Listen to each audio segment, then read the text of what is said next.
My business is changing and it kind of freaks me out. It's gonna be a lot different video, but I wanted to do this. I had a lot of thoughts about this last night. I made some notes. I'm gonna try and follow it. I want to talk about it and how this change and the changes are kind of freaking me out.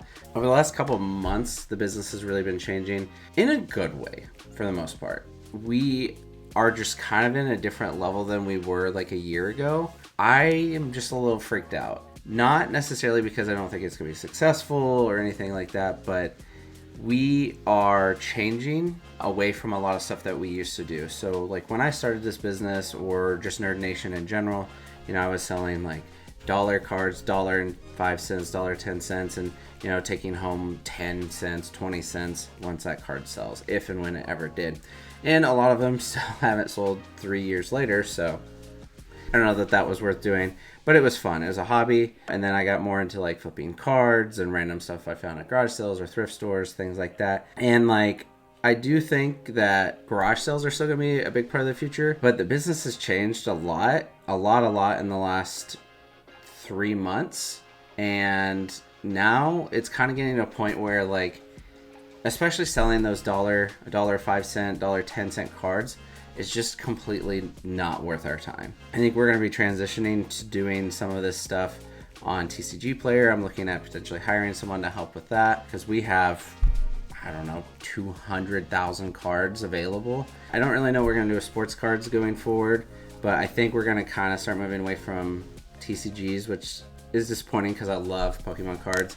I do think if we can do higher end stuff, I think that'll be good, but I don't know. It's going to be a lot different. It gets to a point where like some of that stuff is no longer worth our time. And that's not to say that for other people it's not. I now have 2 contractors that are working almost 40 hours a week. I have a contractor that's working 20 hours a week. And then I have another contractor working 5 hours a week. Maybe sometimes a little bit more for the 5-hour one. She takes care of shipping eBay, things like that. So that one kind of fluctuates based on how sales are going. And then if we do end up bringing someone else on, they will be responsible for TCG Player. And that could be another 30, 40 hours a week. I don't know fully what that's going to look like, but it's different. And that's why like a lot of the stuff that I really liked and that I kind of built this business on is changing. A year ago, it wouldn't be that big of a deal for me to drive across Kansas City, 30, 40 minutes to go pick up a Wii and like 5 games. It still might be worth it depending on the 5 games, but it's getting to a point where, a $40 purchase that converts into $90, although it's a double up, I'm gone for an hour. We're going to just guess high. It's going to take an hour to process the console and the games.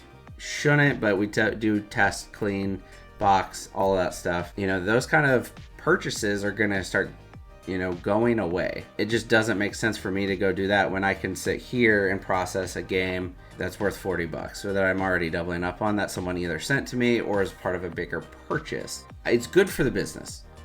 Don't get me wrong, but we're getting to a point where these smaller purchases don't make sense. I need to be spending thousands of dollars some days, hundreds of dollars on a minimum almost every day, unless I have a big buy. Like this week, I do have 2 very big buys.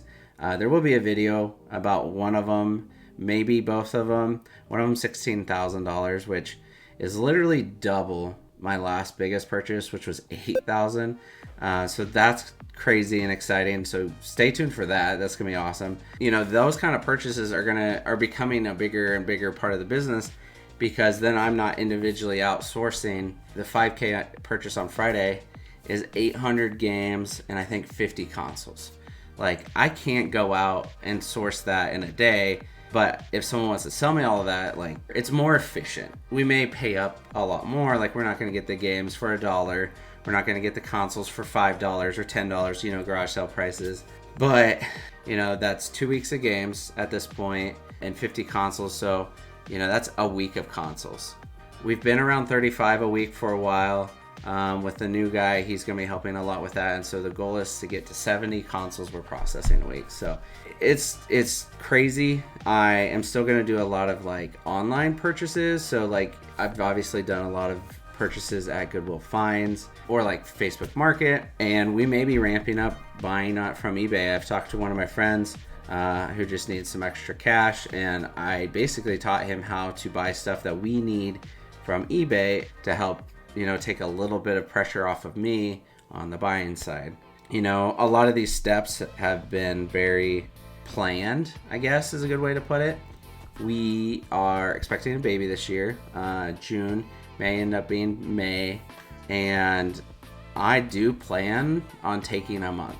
Obviously, my business is run out of my basement, and I'm a workaholic. I love working on the business, so it may not end up working out that I'm just off for a month, and I love buying, so that's going to be hard to not do for a month, but I am planning as though I'm not at all going to be involved, because then any work that I do is just extra, which is part of the reason we hired another guy recently that's working almost 40 hours a week. So we've pretty much eliminated thrift stores. Like, I don't know that you guys will see thrift store content. I do want to start doing more shorts, TikToks, Reels, whatever over the next year. And so there may be some more of that where I do go to a thrift store, because it's easier to do content there that people are gonna like.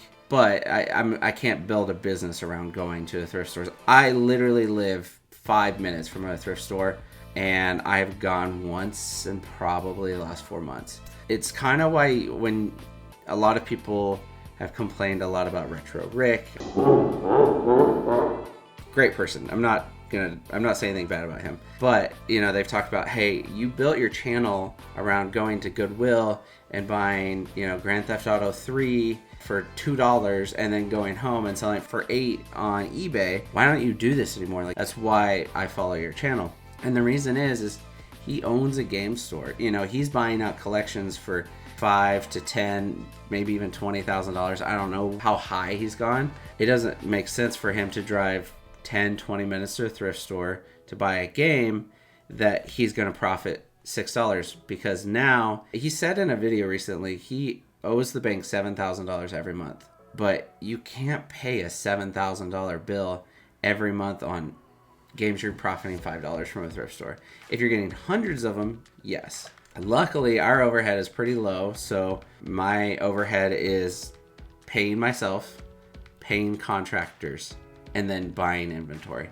I don't really have that much more. It's great, but thrift stores, we can't live off those. And so one of the things that I don't love is it's making content a lot harder to keep relatable and interesting. And some of you guys might think my content's not interesting. That's fine. Thanks for watching, even if you don't. A lot of my older content was supposed to be more relatable. Like, people were supposed to be like, I can go buy a Switch Lite from like Walmart, or maybe if you're even more frugal, you would go buy a Switch Lite from a pawn shop and then trade that for like retro games. If I go buy $200 worth of stuff from someone, I don't know that we would record it, because those are a lot more just straight transactional, or like maybe a friend or something. So it's changed the channel, it's changed the business a lot. Again, like, I have 2 people that are working almost 40 hours a week. Their main income is Nerd Nation. So if we don't continue to spend a lot of money, we won't make a lot of money, and so then I won't be able to pay them. I never want to get to a point where like I'm concerned about being able to pay my employees. I'm not. I think business is going great. That's kind of what I'm talking about with this video is like, we have changed. We have gone to a different level, and it's so different, and it's scary, and it's new to me, and I'm still trying to figure that out. This is a very rambly video. It's just, that's the way it's going to end up being. When people are relying on me to pay for everything in their life, it makes it a lot more nerve-wracking, and why I can't let off the gas pedal. We're doing our biggest purchase ever today, and I'm incredibly nervous because it's $16K. But it's creating work. There's at least 100 consoles, probably 50 handhelds from my understanding, and we don't know how many games. So 150 consoles, handhelds, that's 2 weeks of work if we were to blow through them. We're not going to, but if we did, if we're doing 70 consoles a week, that's 2 weeks, this purchase. And 70 is the goal. We're not hitting that. We haven't hit it yet. Could hit it this week. We won't hit it this week because of today, because basically, we're not gonna hit 70 this week, but next week should be a pretty normal week because I'm not buying next week. I am technically doing one buy. It's one that I just couldn't say no to. But like next week's gonna be a normal week. Like we're processing every day next week. So the business is growing. It's very nerve-wracking. And also through this process, everything has also become a lot more legit. I'm officially an LLC. I have a bookkeeper. I already had a tax person. He's awesome. Mark, too. He does Not Your Dad's CPA. He's kind of the reseller tax guy. Oh, and I throw a shout out to the bookkeeper. It's Ever Leslie Bookkeeping. I think she does Harry Tornadoes. I'm pretty sure she does Commonwealth and ADH Dave. I think those are the three that I immediately know of that she works with, to my knowledge. I could be wrong. Not that this wasn't a legit business, but this is becoming on paper, everything is truly legit. So, oh, and I have like a really quick story I have to tell you. With the changing of the business, this is probably one of the coolest things that's ever happened. I am buying a collection on Friday. He was trying to get rid of all of his consoles, and I asked him to buy them because I'm having to. If we're processing 70 consoles a week, it means I have to buy 70 consoles a week. So, anyways, I'm buying these consoles from him, and I ask him like, "Oh, do you have any games?" He's like, "Yeah, I have a lot." Ends up he has about 800 games. So he's gonna sell me 50 consoles. Headed out to see him on Friday, but picked these up. He called me last night, and he may watch this video. He called me and had a lot of questions. He's like, how do you process all this? Like, how do you have this, the ability to buy this, blah, blah, blah. And I was like, well, we sell a lot and I have a lot of people helping me. He thanked me because with this purchase, he's getting rid of all the games that have just been sitting for at least a year, I would assume. He is able to provide the vacation that he's always wanted to do for his wife, his daughter, and I think both of their parents. And that's crazy. Like, I don't ever think about like the other side. Like, yes, people selling to me helps me create a living for myself and my wife and our future baby. And then also my contractors, it gives them extra cash if this is part-time or this is their full-time thing, basically. Like, gives them a way to make a living. So that was really cool. I may have teared up a little bit last night thinking about it just because I don't know. I think of myself as a filthy reseller or whatever people want to call it. But I'd never really thought about like how I could actually be helping other people. And I don't think that's something I really ever think about because I'm just buying because that's what I have to do to survive. I think that's enough rambling for one day. Hopefully you guys felt like this was interesting, not boring, too rambly. If you guys have any suggestions on how I can keep the YouTube relatable going forward, please comment below. I think some of the other YouTubers that I watch are struggling with this a little bit too. Chase After the Right Price, good friend, love him and his team. They're buying every week like collections that are $5,000, $6,000, $7,000, $8,000, and it's just being straight up mailed to them. I think he's getting to a point where it's hard to relate, and I think $10 eBay challenge or whatever this team did, I think that helped.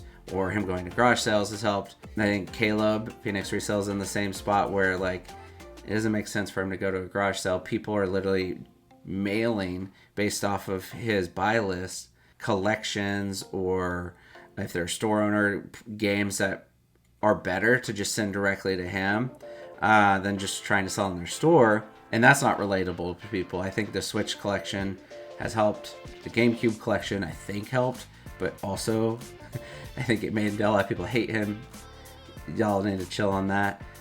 Great person. And then Rick is in the same boat. He owns a game store, a huge game store. So if you have ideas on how to keep this content relatable, I'm sorry I rambled, but if you enjoyed this, comment what I should be doing, and I'll catch you in another one. I'm out, Gangstas.